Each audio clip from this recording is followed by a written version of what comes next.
Karena saya, eee, lumayan punya punya bekal manajemen, maka ketika satu unit saya punya itu berjalan, wah permintaan semakin gencar sehingga saya dari tabungan saya beli lagi film, beli lagi proyektor, beli lagi peralatan, seterusnya begitu. Sehingga saya punya obsesi ya seperti zaman waktu itu ada program 5 tahun, kemudian, 5 tahun lagi.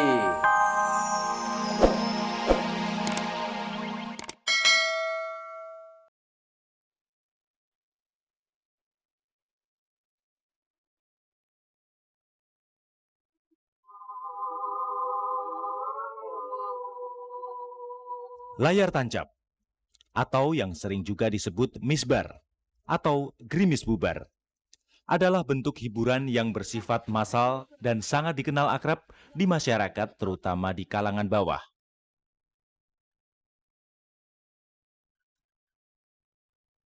Hiburan pemutaran film dengan menggunakan layar lebar yang ditancap-pancangkan ini telah dikenal masyarakat sejak tahun 50-an. Namun baru menjadi bisnis yang ramai dan menjanjikan prospek yang baik sekitar tahun 70-80-an. Berbarengan dengan semaraknya perfilman nasional kala itu.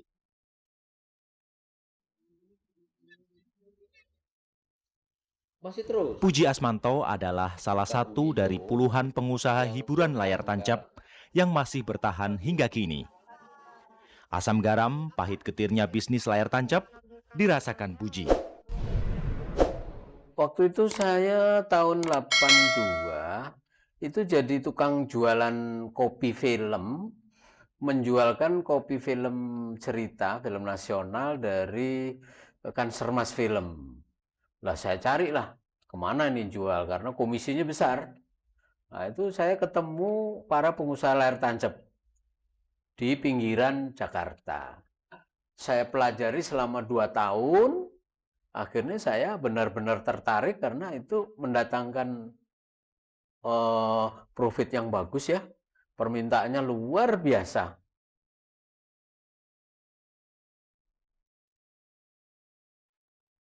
Masa keemasan perfilman nasional produksi layar lebar pada era 70-80-an membawa pula kejayaan bisnis layar tancap. Pada zaman itu, bisnis pemutaran film layar tancap bukan hanya di perkampungan dalam kota, namun merambah hingga ke kawasan pinggiran. Bahkan sampai ke pelosok-pelosok desa yang sulit dijangkau sarana transportasi biasa. Karena saya lumayan punya bekal manajemen, maka ketika satu unit saya punya itu berjalan, wah permintaan semakin gencar sehingga saya dari tabungan saya beli lagi film, beli lagi proyektor, beli lagi peralatan, seterusnya begitu. Sehingga saya punya obsesi ya seperti zaman waktu itu ada program 5 tahun, kemudian 5 tahun lagi. Lah, ketika usianya 13 tahun saya bisa memiliki 103 unit. Waktu itu di Jakarta pasaran bagus, pokoknya ke pinggir semakin bagus. Maka saya ciptakan itu sampai Bekasi, Kerawang, terus Cirebon, Tasikmalaya, sampai ke Tegal, sampai ke Jawa Timur, kemudian saya ke daerah transmigrasi, bagus. Ini dulu kerjaan saya begini nih. Gemerlapnya bisnis layar tancap dan perfilman nasional kala itu menyebabkan usaha misbar menjamur di mana-mana. Ribuan pengusaha seolah saling bersaing berebut lahan. Di seluruh Indonesia, ada ribuan pengusaha layar tancap yang mempekerjakan puluhan hingga ratusan karyawan. Ada lensa khusus. Pertama itu karena murah meriah hiburan ini. Sangat terjangkau oleh mereka warga pedesaan.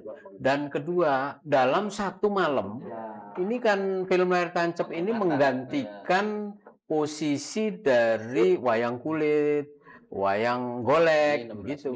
Jadi dalam satu malam bisa 5 cerita. Mereka menyukai itu, ada cerita tentang yang lucu, komedi, kemudian action, kemudian itu bervariasi. tema ceritanya mereka suka sekali.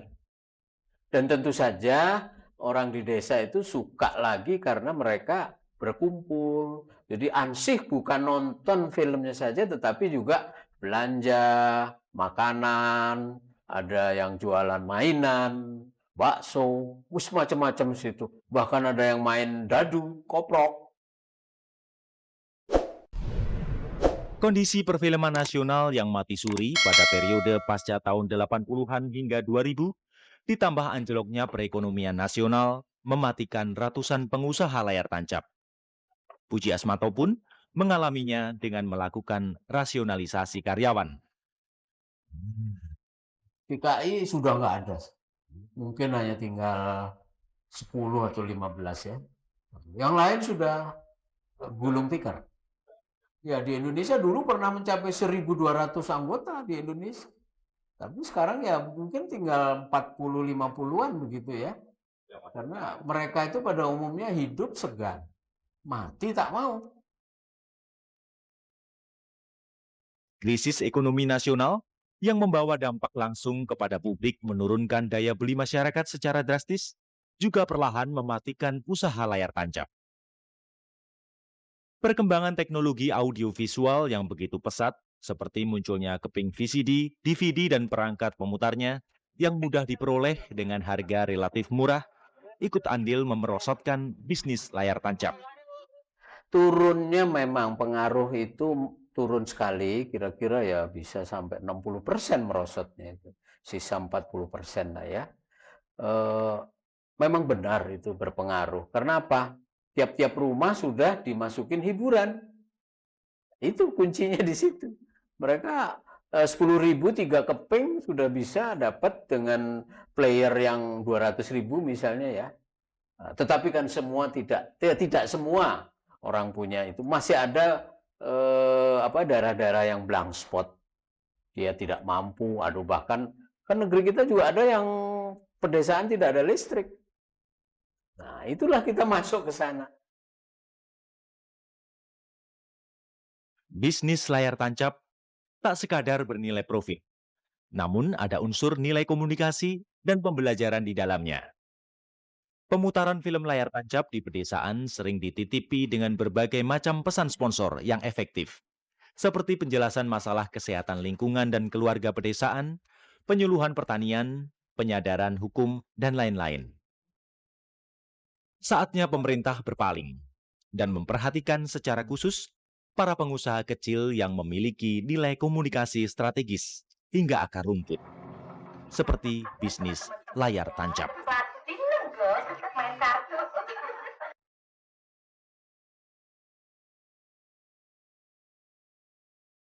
Bisnis film layar tancap merupakan jenis usaha yang dijalankan bersama-sama oleh suatu tim, mulai dari pimpinan di bidang manajemen, teknisi, pemelihara film, hingga operator pemutar film di lapangan.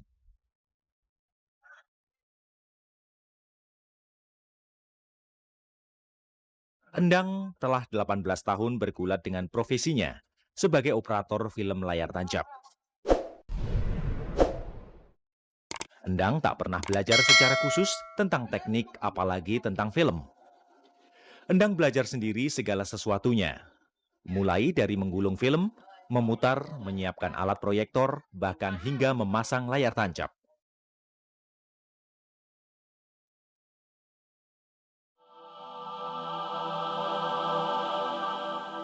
Saya pertama-tama ikut istilahnya kalau di mobil itu ngenekin dulu sambil belajar, sudah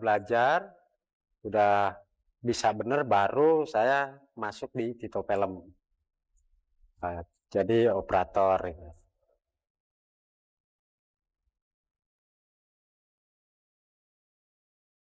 Kayak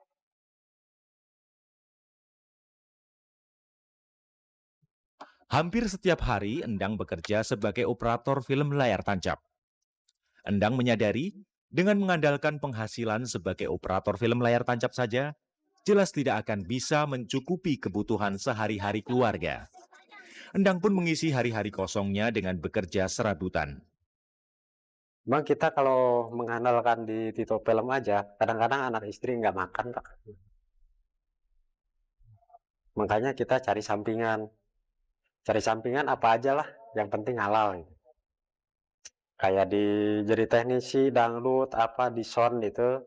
Terus kadang-kadang gali pasir, kadang-kadang ada di bangunan juga, suka ikut juga. Gitu. Jadi enggak tetap. Yang penting cari uang, yang penting halal gitu buat membiayai hidup anak istri.